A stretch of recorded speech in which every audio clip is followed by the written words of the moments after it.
João capítulo 20, versos 30 e 31.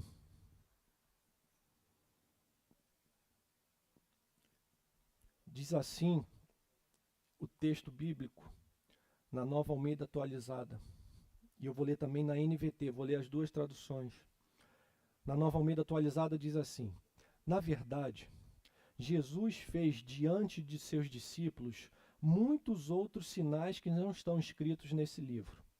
Estes, porém, foram registrados para que vocês creiam que Jesus é o Cristo, o Filho de Deus, e para que, crendo, tenham vida em seu nome. A Nova Versão Transformadora diz assim: os discípulos viram Jesus fazer muitos outros sinais além dos que se encontram registrados nesse livro. Estes, porém, estão registrados para que vocês creiam que Jesus é o Cristo, o Filho de Deus, e para que, crendo nele, tenham vida pelo poder do seu nome. Para que, crendo nele, tenham vida pelo poder do seu nome. Vamos orar mais uma vez? Feche seus olhos um pouquinho, Pai. A nossa dependência na vida ela é completa. Em certos momentos, pelo hábito, pela experiência, a gente até acha que caminha sozinho quando nos levantamos, fazemos o nosso café, quando saímos para o trabalho, pegamos o transporte particular, o transporte público, quando trabalhamos, mas em todas as coisas, diz a tua palavra que nós nos movemos e existimos no Senhor. Paulo fala, nele nós nos movemos e nele nós existimos. Então tudo o que somos depende do Senhor. Mas de maneira muito especial agora, todas as vezes que a tua palavra é ministrada, todas as vezes que nós paramos um tempo para ouvir e meditar no que a Bíblia nos ensina, aqui, mais do que em lugar ou em outro lugar, há uma dependência tão maravilhosa, tão profunda e ao mesmo tempo tão maravilhosa, que é do teu Espírito Santo sobre nós, a nos ajudar a capturar, entender aquilo que o Senhor tem dito pelo texto bíblico, mas mais do que isso, a nos ajudar a ter vontade de viver essa realidade, a nos ajudar a pegar daqui não conhecimento teórico, não o significado dos verbos e das palavras no original grego, mas a partir disso, pegar vida, como nós acabamos de ler. Nosso objetivo então é sairmos daqui mais vivos essa manhã. Faz isso com a gente, Espírito Santo, em nome de Jesus, com perdão dos nossos pecados. Amém, amém, amém.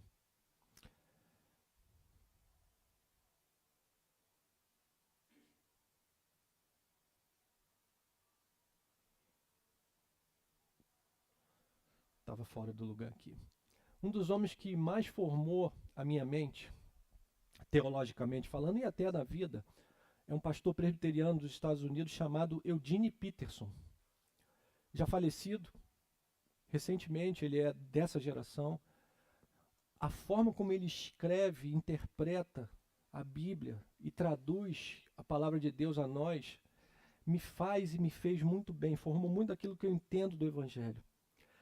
Ele é muito conhecido por uma tradução da Bíblia chamada A Mensagem. Quantos conhecem a tradução, A Mensagem?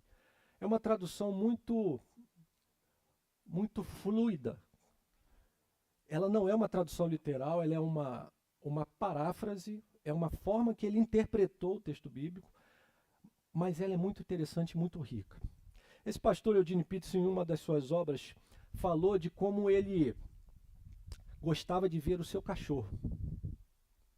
Como ele gostava de ver o seu cachorro saboreando um osso que ganhava dos seus donos. O cachorro ficava horas com aquele osso, fazia sons diferentes, como se estivesse experimentando o prazer do roer o osso. Depois de muito tempo com aquele osso, ele enterrava, voltava no dia seguinte e consumia aquele osso ali. O pastor Peterson fala que demorava às vezes semanas um osso médio para o cachorro comer completamente. Vou ler um texto do livro quando ele descreve isso. Abre aspas. Ele roía um osso, virava-o de um lado para o outro, girava, lambia, sacudia. De vez em quando ouvíamos um ruído surdo ou um rosnado, o equivalente a um ronronar de um gato. Era evidente que ele estava se divertindo e não tinha pressa. Depois de algumas horas que custavam a passar, ele enterrava o osso, voltava no dia seguinte para apanhá-lo. Um osso médio durava cerca de uma semana. Mas o pastor Peterson continua o seu encanto com aquele evento, se lembrando do texto do profeta Isaías, no capítulo 31, e do verso 4, que diz assim: porque assim me disse o Senhor, como o leão e o filhote do leão rugem sobre sua presa, e ainda que se convoque contra eles grande número de pastores, não se espantem com o barulho, nem se apavorem com o grito desses pastores, pois o Senhor dos Exércitos descerá para lutar sobre o monte de Sião e sobre a sua colina. Mas pastor Peterson, então, fala sobre esse primeiro momento aqui, como o leão e o filhote de leão rugem sobre a sua presa. E foi isso que ele associou ao seu cachorro. O seu cachorro ronronando sobre o seu osso e o leão de Isaías rugindo sobre sua presa. Pastor Peterson então fala, a palavra que no hebraico é usada para o rugir é a palavra hagar. E ela aparece em outros textos da Bíblia, vários outros, mas eu vou destacar 2 textos. Preste atenção. Josué capítulo 1, verso 8. Não cesses de falar do livro desse livro da lei, antes medita nele dia e noite. Segunda vez que essa palavra aparece, que eu destaco, Salmo 1, verso 2. Antes o seu prazer está na lei do Senhor, e na sua lei medita de dia e de noite. Aonde essa palavra aparece nesses 2 versos? Aonde a mesma palavra que ele usou sobre o leão rugindo e rosnando sobre a presa, e que ele relacionou o seu cachorro com o seu osso, aparecem nesse texto. Meditar. A mesma palavra no hebraico para o rugir sobre a presa é a palavra usada para meditar na palavra. O cão de Peterson, o leão de Isaías e o homem bem-aventurado do Salmo 1, todos eles estão agariando seus objetos de prazer. Todos eles estão rosnando, se deleitando com seu objeto de prazer. Para os animais, um osso, uma presa. Para o bem-aventurado, a palavra de Deus. A palavra de Deus. Para que você se lembre onde nós estamos, em que momento dessa série de mensagens nós estamos, nós temos meditado sobre o desejo de viver uma vida parecida com a de Jesus. Semana passada eu falei que o nosso maior alvo é vivermos o primeiro mandamento de forma plena. Aquilo que Jesus resumiu dos 10 mandamentos. Amar a Deus acima de todas as coisas e ao próximo como a nós mesmos. Nós só amamos a Deus verdadeiramente quando esse amor se revela na vida do próximo. Quando esse amor se torna prático na vida do próximo. Então, se nós queremos viver um primeiro mandamento, nós precisamos viver as 2 frentes do amor. A Deus e ao próximo. Onde nós encontramos... É o Diana? É o Diana. É o horário. 10 horas, 11 horas. Ah, seu Antônio, seu João, pensei que era o Diana. Tem um... Vai desligar não, seu João? Não?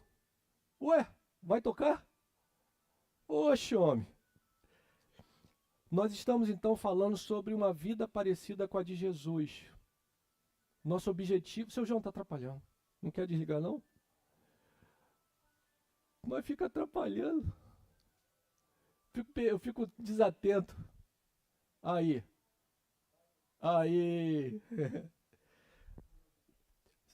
Jesus é o maior exemplo de uma vida que amou a Deus e amor ao próximo como a nós mesmos. Então nós estamos meditando sobre como nós podemos ser parecidos com Jesus.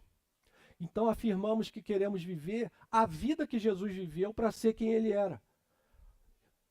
A prática que Jesus teve para ser quem ele era. E chamamos isso de disciplinas espirituais.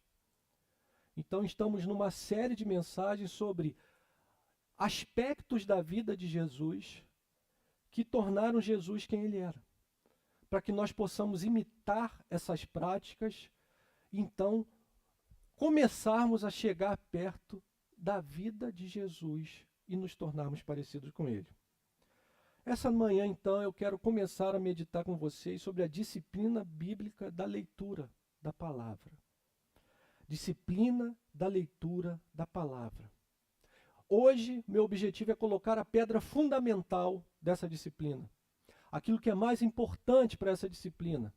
O que de mais nos interessa como valor dessa disciplina. Por isso dei a essa mensagem o título: O alvo da leitura bíblica, a vida transformada.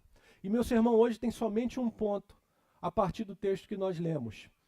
Nosso maior objetivo ao praticarmos a disciplina bíblica, de leitura bíblica, é termos vida no nome de Jesus.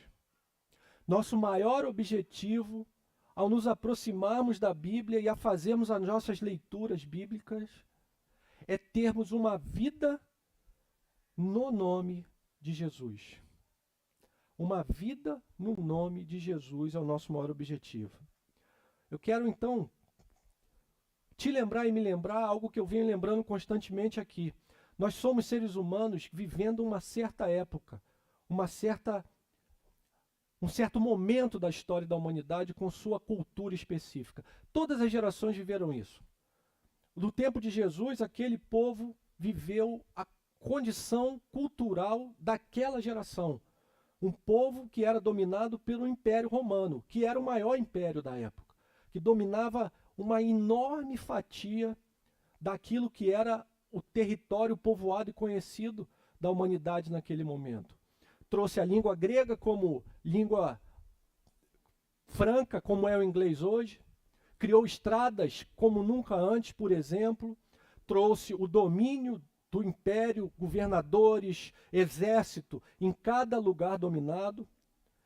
E essa cultura era a cultura daquela geração. A nossa geração, então, vive a nossa própria cultura. A nossa sociedade, ela não é uma sociedade solta em si mesma. Os valores nossos hoje, eles foram construídos por muitas coisas que vieram antes de nós. Eu e você estamos agora mesmo construindo novos valores. A internet, os smartphones e toda a conexão que nós temos estão gerando novos valores.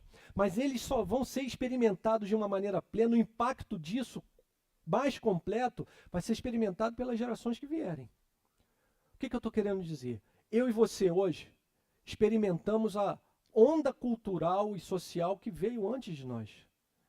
As transformações de pensamento e de todas as coisas que vieram antes de nós chegaram até nós e hoje nós temos certos valores que não caíram do céu, que não vieram do nada, que não foram construções nossas, mas foram construções que chegaram até nós. De maneira muito simplificada, eu quero dizer para vocês que eu e você vivemos na geração que prioriza a razão. Nós somos filhos das revoluções que vieram no passado, do iluminismo, da Revolução Francesa, da Revolução Industrial até, e nós somos seres humanos que vivem a época que a razão é soberana. As revoluções anteriores tiraram a fé, tiraram Deus e colocaram no seu lugar como centro mais importante a razão. É claro que isso trouxe benefícios. O homem, através de sua razão e dos métodos científicos, conseguiu criar coisas maravilhosas para nós, mas trouxe suas consequências. E para nós, que estamos falando hoje sobre leitura bíblica, com o alvo mais importante de todos, que é uma vida transformada, o maior impacto foi tornar a leitura apenas um exercício de aquisição de conhecimento. O fato de sermos a sociedade que somos, onde a razão é soberana, nos faz, sem perceber, e esse é o meu objetivo aqui, é te mostrar que sem perceber, eu e você, quando nos aproximamos da Bíblia, nós nos aproximamos com uma visão racional da Bíblia. Para nós, hoje, talvez importe mais responder algumas perguntas como: Quando a Bíblia foi escrita? Quando esse texto foi escrito? Quando esse Evangelho de João foi escrito? Quem escreveu? Foi João mesmo? Foram os seus discípulos? Foi todo escrito de uma vez? Qual foi o principal objetivo de João? O que João queria fazer com o seu Evangelho? Que tipo de gênero literário nós estamos lendo? O Evangelho é diferente de uma carta. Uma carta é diferente dos salmos. O salmo é diferente dos profetas. Qual o contexto da época? Quando esse evangelho foi escrito, qual era o contexto social? E o que esse contexto influenciou nas palavras que foram registradas e nas expressões? Tudo isso são perguntas válidas, importantes para o nosso conhecimento bíblico. Importantes. Mas sabe o que acontece com a gente na maioria das vezes? Nós trocamos Deus por teologia. De novo, teologia é muito importante, mas em si só ela não é nada. A teologia em si só ela é palavra em papel, frases e artigos em livros. A teologia realmente é valorosa quando nos aponta diretamente para Deus, para um conhecimento que vai muito além de fatos. Quem escreveu, quando escreveu, ainda que importante, nos aponta para um conhecimento íntimo e transformador. Veja que o que João destaca no final do seu evangelho. João não está preocupado com os fatos. O evangelho de João é o evangelho mais diferente dos 4 que nós temos. Os 3 primeiros a teologia chama de sinóticos, como se fossem a mesma visão dos eventos. João é diferente. João talvez seja o evangelho mais teológico, que traga mais conceitos teológicos. E o Verbo se fez carne e habitou entre nós. João. Ele estava com Deus no princípio das coisas. Ele era Deus. João. Mas o teólogo João termina seu evangelho não dizendo, olha, eu registrei todas essas coisas para que vocês conhecessem os fatos, para que vocês pudessem fazer uma análise racional do que aconteceu, para que vocês pudessem entender tudo o que aconteceu. João termina dizendo, tudo que eu escrevi foi escrito para que vocês tivessem vida no nome de Jesus. Tudo que eu escrevi, ainda que teologia, ainda que conceitos importantes sobre o Verbo que habitou entre nós, o Filho de Deus que se fez carne, tudo isso só faz sentido se eu conseguir um alvo aqui. Vida no nome de Jesus. Nosso maior objetivo ao ler a Bíblia, ainda que passemos pela teologia, ainda que passemos pelo contexto, pelas palavras, tudo isso é importante. As revoluções que vieram antes de nós nos dão visão disso. Ainda assim, o mais importante da nossa leitura bíblica é que a nossa vida seja transformada no nome de Jesus, que seja transformada à semelhança de Jesus. Nós estamos hoje, então, inaugurando essa série sobre disciplinas espirituais, falando sobre a leitura bíblica. O que quero lançar como pedra fundamental para mim e para você hoje, isso é muito importante, dada a sociedade que nós somos, dado quem nós somos culturalmente falando, dado o que aprendemos na escola, o que aprendemos na nossa vida. O mais importante não é ter conhecimento factual teológico. O mais importante é que todo conhecimento transforme a nossa vida.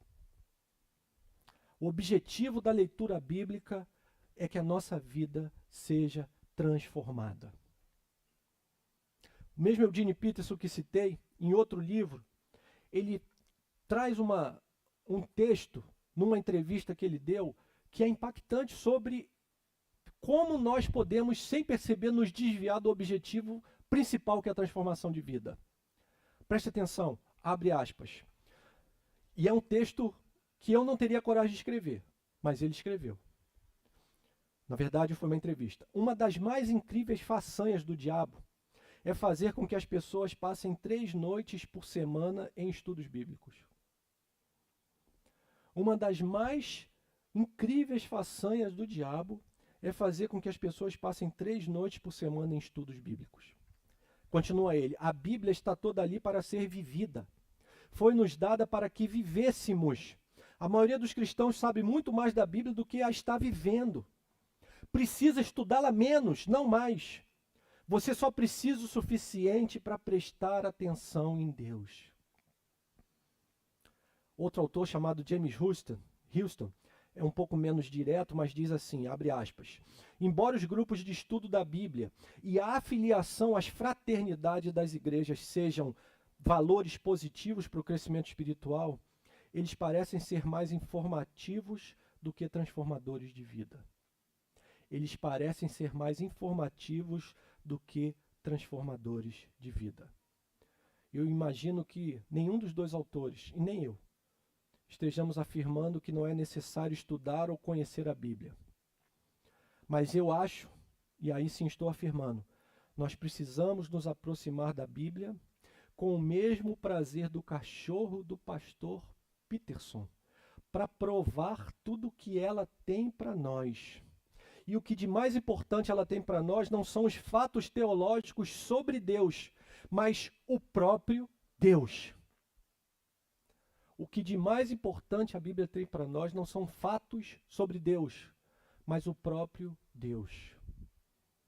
Eu já falei isso em outras vezes, vou fazer a mesma comparação. Imagine você que, de alguma maneira, você leu o livro sobre a vida do ex-presidente dos Estados Unidos, Pastor Obama. Você foi lá e leu como ele foi parar na universidade, você foi lá e leu como ele foi eleito ao primeiro cargo, como isso se desenvolveu, como ele virou senador e depois como ele foi o candidato democrata e como ele se elegeu 2 vezes. Vai ouvir sobre as histórias da família, da Michelle Obama, das suas filhas. E você vai conhecer, por um livro, um monte de fatos sobre o pastor Obama. Sobre o presidente Obama, certo? Mas algum de vocês responderia se alguém te perguntasse: você conhece o pastor Obama? O pastor Obama, estou com o pastor na cabeça. Você conhece o presidente Obama? Alguém de vocês responderia que sim? Que porque lê um livro sobre o presidente Obama, conhece o presidente Obama? Agora, imagine que por alguma coisa da vida você venha a ser apresentado ao presidente Obama. Imagine que por algum motivo você seja convidado por ele a passar 1 mês na casa dele. Dormindo, acordando, tomando café, almoçando, conversando, indo com ele ao shopping, indo com ele às lojas, participando com ele dos programas que ele porventura viesse a participar, por 1 mês. No final desse mês, se eu te perguntasse, você conhece mais um pouco o presidente Obama? O que você diria? Focar na simples leitura da Bíblia para conhecer fatos sobre Deus não nos fará conhecer Deus. O que nos fará conhecer Deus é andar com Ele. O que nós precisamos então é voltar àquilo que foi feito no passado, ainda que aproveitando aquilo que a razão nos dá. O que nós precisamos é aproveitar todo o ferramental, comentários, livros sobre os livros da Bíblia, Bíblias de estudo que tem aí coisas sobre o texto, mas pegar tudo isso e voltar ao tempo anterior ao domínio da razão e com todas as ferramentas voltar lá atrás e usá-las para conhecer Deus, não para conhecer fatos sobre Deus. No final das contas, pode ser que seja intencional, mesmo que a gente não perceba, mesmo que não seja declarada na nossa mente, focar na teologia pela teologia para não encontrarmos realmente Deus. Pode ser que, sem perceber, ainda que não seja intencional, eu e você nos aproximemos da leitura bíblica como alguém que quer conhecer teologia, quer conhecer as datas, as expressões, os estilos literários, a teologia, porque com isso a gente foge de se encontrar com Deus. Porque se encontrar com Deus, presta atenção nisso, se encontrar com Deus ser levado à mudança. Quem vê a Deus não tem como não mudar.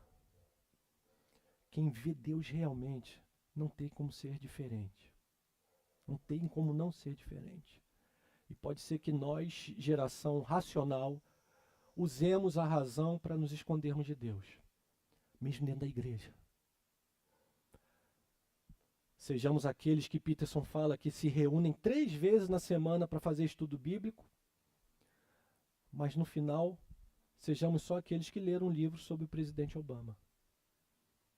Não conhecemos nada sobre o presidente, não conhecemos nada sobre Deus. Então, o que a liderança dessa igreja, conselhos, presbíteros, querem?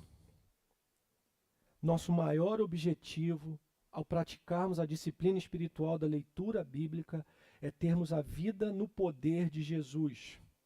Assim, tudo o que fizermos, não somente em relação à leitura, mas a qualquer das disciplinas, tem como objetivo mudarmos e ficarmos mais parecidos com Jesus. O mundo não clama por teólogos. O mundo não anseia por teólogos. O mundo anseia por gente transformada pela Bíblia. O mundo anseia por gente que viu o Senhor no alto e sublime trono, como o profeta Isaías, e que chegou à conclusão de que era pecador, homem impuro de lábios impuros, e porque os olhos viram o rei, seria fulminado. Nós não somos fulminados por causa de Jesus, mas nós somos transformados pela visão de Deus. O mundo anseia por gente transformada. Conhecer a Bíblia não faz a menor diferença para o reino e não faz a menor diferença para nós se as nossas vidas não mudarem. Se o conhecimento da Bíblia não nos colocar no caminho da transformação, nós corremos o mais sério risco que a igreja atual moderna corre. Qual é esse risco? De nos tornarmos fariseus modernos. Quem eram os fariseus? Quem eram os fariseus, Ricardo?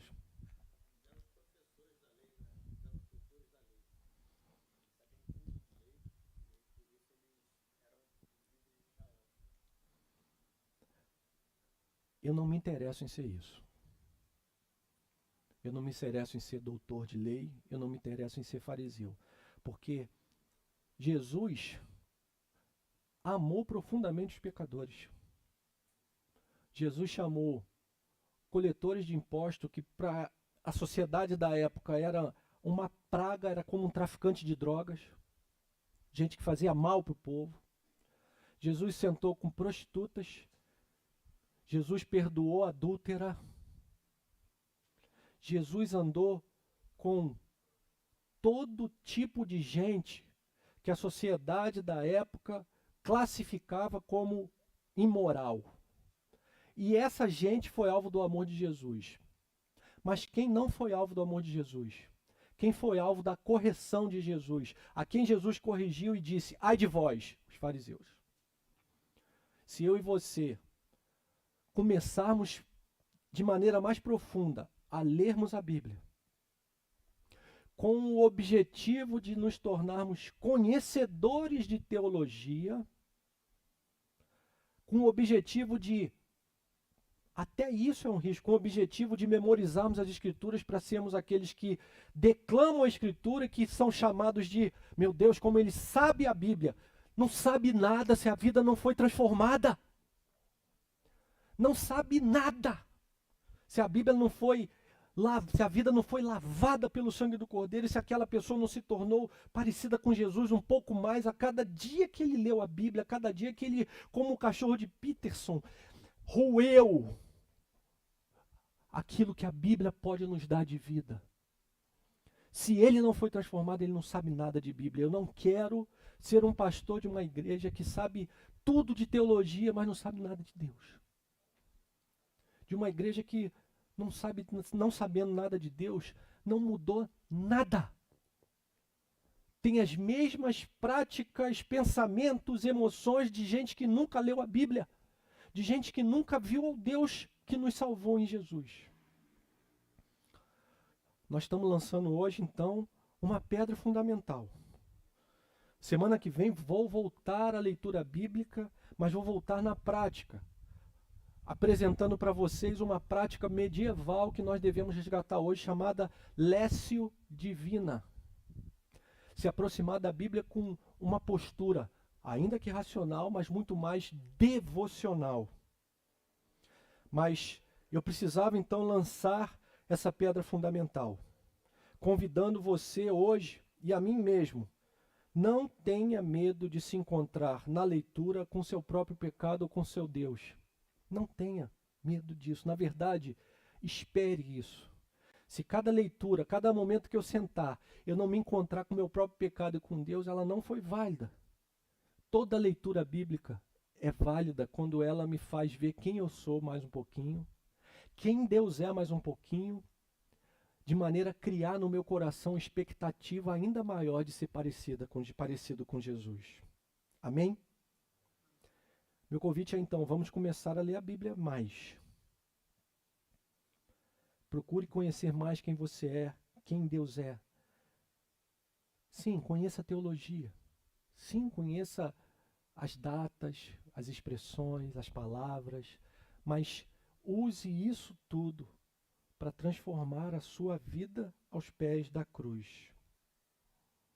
Que a palavra então nos conduza pela estrada da mudança, nos tornando todos os dias mais parecido com o nosso maior exemplo, Jesus.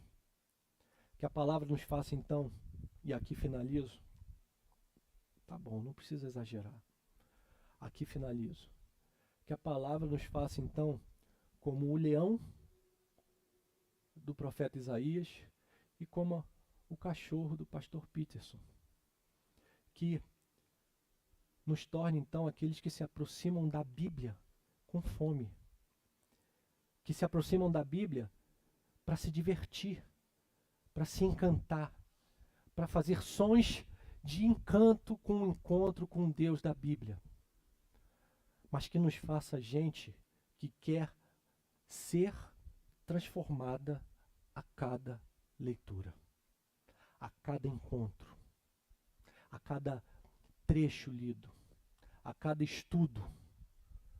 Estudos são válidos se nos transformarem, se não chega. Chega de fingir que conhecemos quando não conhecemos, precisamos de transformação. Amém? Vamos ficar de pé, vamos orar. Oh meu Deus, cuida da gente, Senhor, com esse cajado. Oh Jesus é bom.